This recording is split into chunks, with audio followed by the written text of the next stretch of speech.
प्रेरक कहानी। घमंड की वजह से दूसरे सभी गुणों का महत्व हो जाता है कम।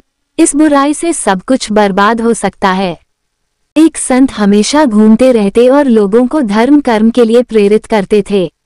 घूमते घूमते वे एक ऐसे राज्य में पहुंच गए जहां के राजा बहुत दानी और धर्म कर्म करने वाले थे, लेकिन उन्हें अपनी शक्ति पर और धन पर बहुत घमंड था। संत उस राजा के राज्य में ठहर गए। कुछ ही दिनों में राज्य के काफी लोग संत के पास पहुंचने लगे थे। संत अपने अनुभव से लोगों की समस्याओं का हल बता देते थे। उनके उपदेश सुनने के लिए लोगों की भीड़ लगने लगी थी। जब ये बात राजा को मालूम हुई तो उसने संत को अपने महल में भोजन के आमंत्रित किया। संत राजा के महल में पहुंच गए।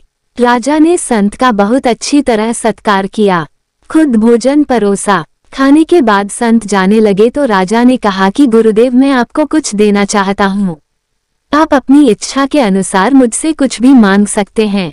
मैं आपकी हर इच्छा पूरी कर सकता हूँ। मैं राजा हूँ और मेरे लिए कुछ भी असंभव नहीं है।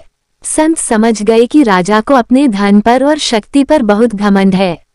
उन्होंने कहा कि राजन, आप अपनी सबसे प्रिय चीज मुझे दान में दे दीजिए।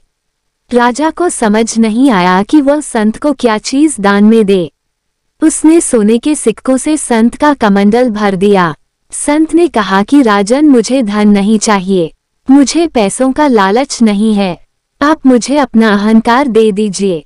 घमंड एक ऐसी बुराई है जिससे हमारे सभी गुणों का महत्व खत्म हो जाता है।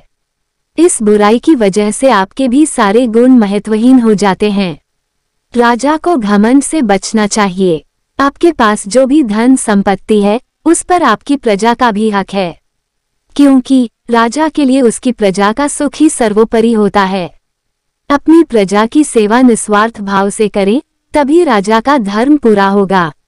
राजा को संत की बात समझ और उसने घमंड छोड़ने का संकल्प लिया।